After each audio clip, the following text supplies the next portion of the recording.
මෙම වීඩියෝව ඊශ්‍රායලය පිළිබඳවයි. නිල වශයෙන් ඊශ්‍රායල රාජ්‍ය ලෙස හැඳින්වෙන ඊශ්‍රායලය බටහිර ආසියාවට අයත් රටක් වේ. එය උතුරින් ලෙබනනය, ඊසාන දෙසින් සිරියාව, නැගෙනහිරින් ජෝර්දානය, විරිත දෙසින් ඊජිප්තුව සහ බටහිරින් මධ්‍යධරණී මුහුද සමග මායිම් බෙදා ගනී. ඊශ්‍රායලය බටහිර යුරේ පලස්තීන භූමි ප්‍රදේශ සහ නිරිත දෙසින් ගාසා තීරය යටත් කරගෙන සිටී. ඊශ්‍රායලයට එහි දකුණු කෙළවරේ රතු මුහුදේ කුඩා වෙරළ තීරයක්ද ඇති අතර මල මුහුදේ කොටසක් එහි නැගෙනහිර මායිම් දිගේ පිහිටා ඇත.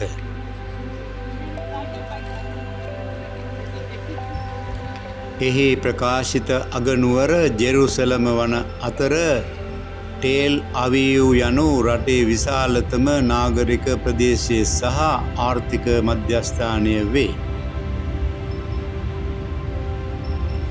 ජෙරුසලම යනු මධ්‍යධරණී මුහුද සහ මල මුහුද අතර යුදෙව් කඳුකරේ සානුවක පිහිටි දකුණු ලෙවන්ටි ප්‍රධාන නගරයක් වේ. එය ලෝකයේ පැරණිතම නගරවලින් එකක් වන අතර එය ප්‍රධාන ඒබ්‍රහම් ආගම් තුන වන යුදෙව් ආගම, ක්‍රිස්තියානි ධර්මය සහ ඉස්ලාම් ධර්මය සඳහා සුද්ධ වූ නගරයක් යැයි සැලකේ. ඒ අනුව මෙම නගරය ආගම් තුනෙහිම ඓතිහාසික මධ්‍යස්ථානයක් ලෙස සැලකේ. යුදෙව්වන් විශ්වාස කරන්නේ ඔවුන්ගේ ගැලවුම්කාරයා වන මේසියස් යම් දිනයක මෙහි පෙනී සිටින බවයි. මුස්ලිම්වරු විශ්වාස කරන්නේ ඔවුන්ගේ අනාගත වාක්තෘ මුහම්මද්තුමා මෙතනින් ස්වර්ගයට නැගුණු බවයි. කිතුනුවන් විශ්වාස කරන්නේ ජේසුස් ක්‍රිස්තුස් වහන්සේ මලවුන්ගෙන් නැගිට්ටේ මෙම ස්ථානයේදී බවයි. මැද පෙරදිග ඇති එකම පූර්ණ ප්‍රජාතන්ත්‍රවාදී රාජ්‍ය වන්නේ ඊශ්‍රායලයයි. සෑම වසර 4කට වරක් කෙනෙසෙට් හෙවත් පාර්ලිමේන්තුවේ ආසන සඳහා මැතිවරණ පවත්වනු ලැබේ. පක්ෂයක් 2% චන්ද්‍ර ප්‍රතිශතයක් දිනා ගන්නේ නම් එම පක්ෂයට පාර්ලිමේන්තුවේ ආසන එකක් හෝ කීපයක් ලැබේ.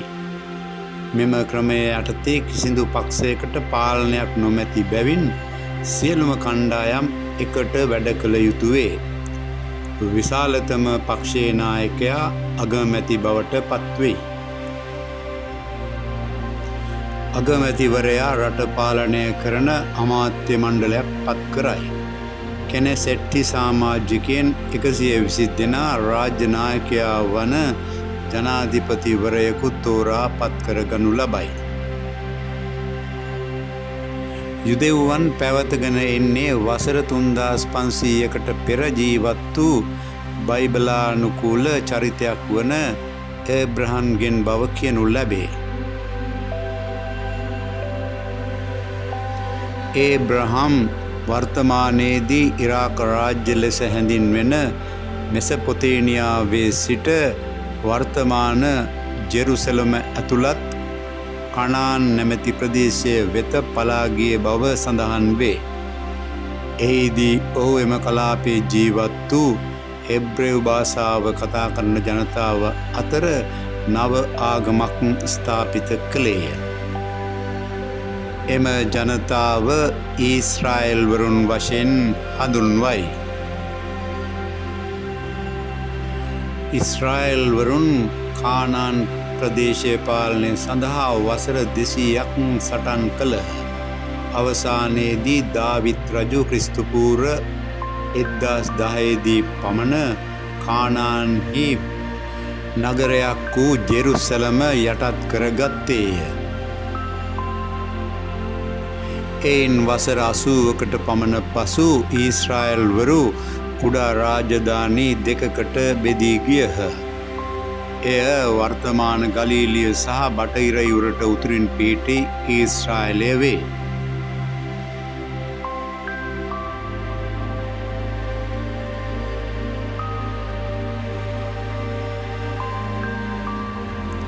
ක්‍රිස්තුපූර්ව 5 පමණ මෙම භූමිය පලස්තීනය ලෙස ප්‍රසිද්ධ විය.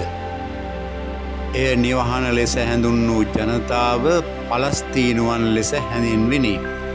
බොහෝ පුරාණ සංස්කෘතින් හා ආගමික කණ්ඩායම් මෙම කලාපය තමන්ගේ යයි කියාගත් නිසා බොහෝ අය වසර ගණන් තිස්සේ භූමිය වෙනුවෙන් සටන් කරන ලදී. නූතන ඉතිහාසය දෙස බැලීමේදී වර්ෂ 1920 සහ 1948 අතර එක්සත් රාජධානිය පලස්තීනය පාලනය කළ අතර එහි ජනගහනයෙන් වැඩි දෙනෙක් අරාබි භාෂාව කතා කරන ජනතාව විය.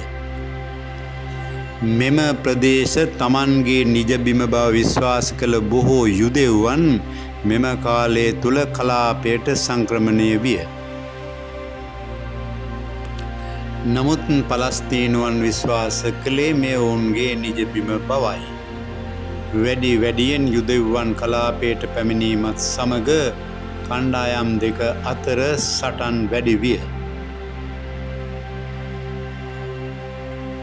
විශේෂයෙන්ම යුරෝපයෙන් තමන්ට පිටවීමට බලකිරුන් නිසා යුදෙව්වන් තමන්ගේම රටක් අවශ්‍ය බව විශ්වාස කළහ. ඒ අනුව 1948 බ්‍රිතාන්‍යයෙන් ඉවත් වූ අතර එක්සත් ජාතීන්ගේ සහාය ඇතුව පලස්තීනයේ ජීවත් වූ යුදෙව්වන් ඊශ්‍රායල් රාජ්‍ය නිර්මාණය කළේය. නමුත් පලස්තීනුවන් විශ්වාස කළේ කලාපය අරාබිවරුන් විසින් පාලනය කළ යුතු බවයි. ඒ අනුව වසර ගණන් පුරා පලස්තීනුවන් සහ ඊශ්‍රායල්වරුන් අතර ගැටුම් පවතී. වසර 1949 මෙම භූමිය යුදෙව් ජනතාව සඳහා ඊශ්‍රායල රාජ්‍ය ලෙසත් අරාබිවරුන් සඳහා බටහිර ඉවුර නැගෙනහිර ජෙරුසලම සහ ගාසා තීරය ලෙසත් බෙදා තිබුණි. නමුත් මෙම බෙදීම සාමයට මඟ පෑදුවේ නැත. බොහෝ පලස්තීන ජාතිකයන් විශ්වාස කරන්නේ ඔවුන්ට ඊශ්‍රායල් රජය විසින් හිරිහැර කරන බවයි. ඊශ්‍රායලයේ යනු ලෝකයේ වඩාත්ම තාක්ෂණිකව දියුණු හා සංවර්ධිත රටවලින් එකක් වේ. ලෝකයේ වෙනත් ඕනෑම රටකට වඩා පර්යේෂණ සහ සංවර්ධනය සඳහා ඔවුන් වැඩි මුදලක් වැය කරන අතර න්‍යෂ්ටික අවි ඇති බවට පුළුල් ලෙස විශ්වාස කෙරේ.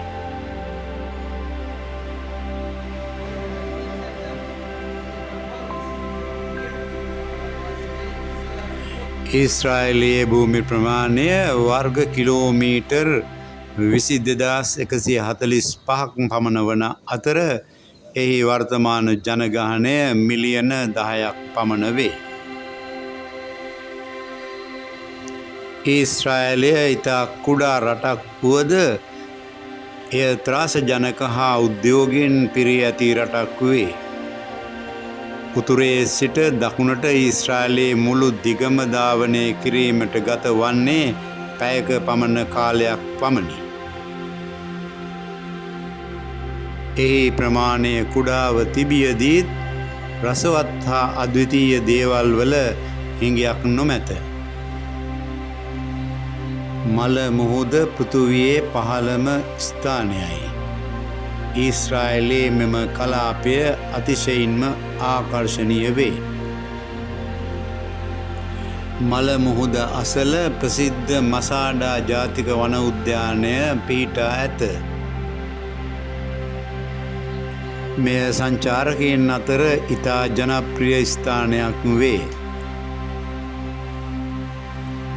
ලෝකයේ වැදගත්ම ආගමික ස්ථාන බොහොමයක්ම ඊශ්‍රායලයේ පිහිටා තිබේ.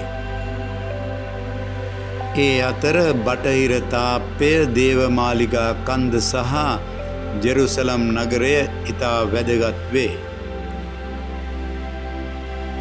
ජෙරුසලමේ ශුද්ධ වූ සෙපුල්ච පල්ලිය, ගලීල මුහුද සහ බෙත්ලෙහෙමේ උපත පිළිබඳ පල්ලියද වැදගත් ආගමික ස්ථාන අතර වේ. ඒවා කිතුණුවන්ගේ සුද්ධ ස්ථාන ලෙස සැලකේ.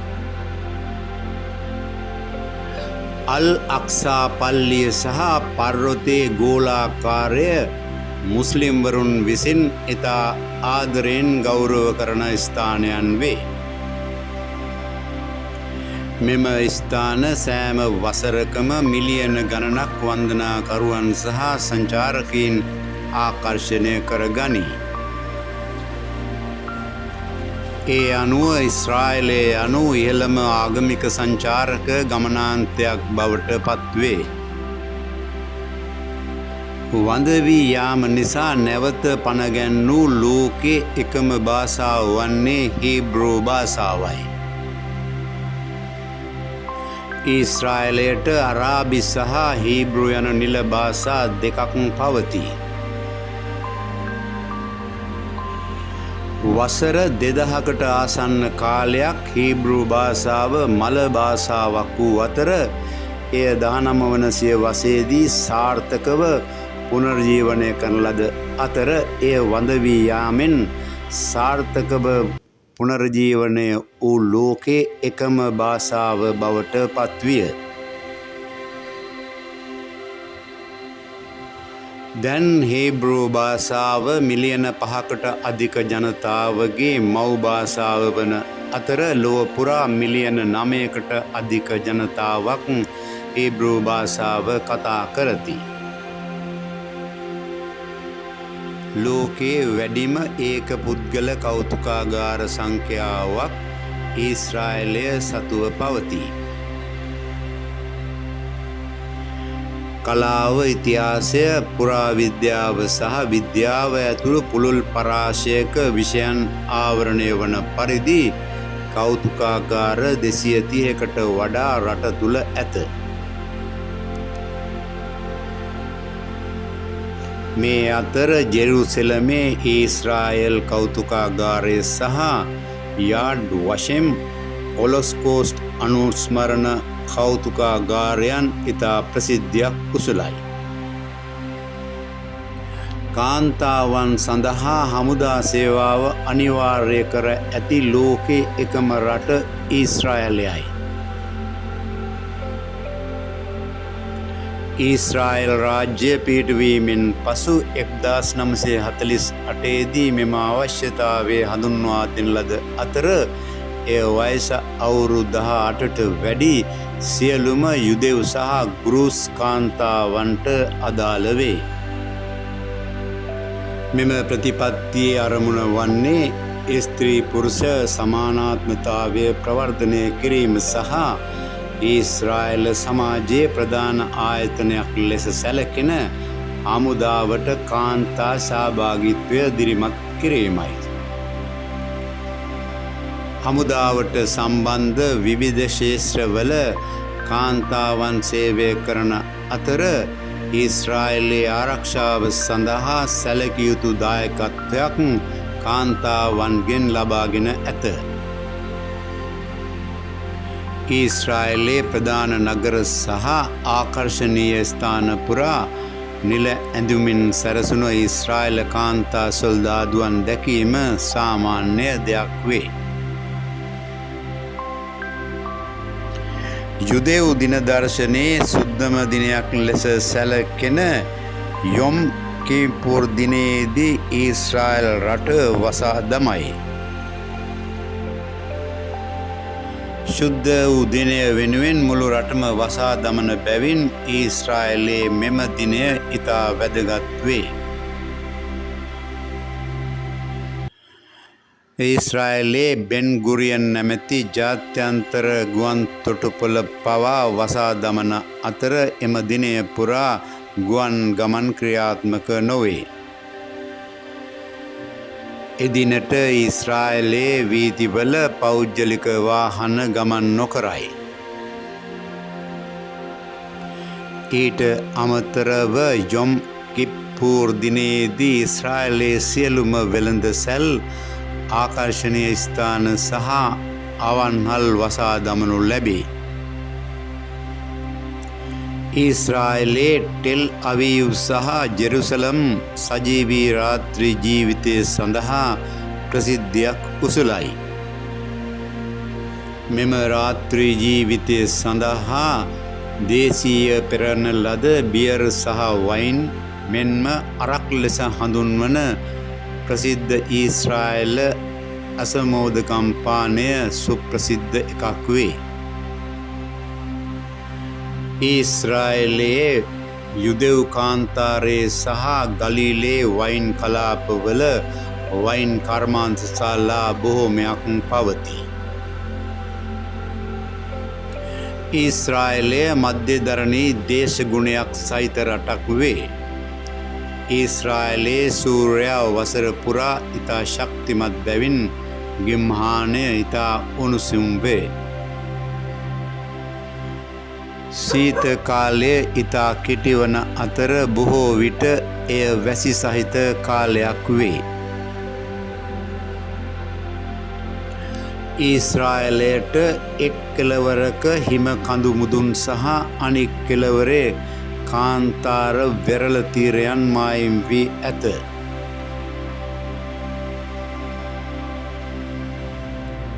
ඊශ්‍රායලයේ උතුරු කෙළවරේ ඇති ගෝලාන් කඳු මුදුන් සහ හර්මන් කන්ද සීත ඍතුවේදී හිම නිකේතනයන් බවට පත්වේ. මෙහි වසර පුරාම සිසිල් දේශගුණික තත්ත්වයක් පවතී. ඊශ්‍රායලයේ ටෙල් අවීව් නැමැති නගරය ජීවත්වීමට ලෝකයේ වඩාත්ම මිල අධික නගරය ලෙස ශ්‍රේණීගත කර ඇත. මෙම නගරය ඊශ්‍රායලයේ වෙරළ තීරයේ පිහිටා ඇති අතර නගරය වටා බොහෝ ලස්සන වෙරළ තීරයන් තිබේ.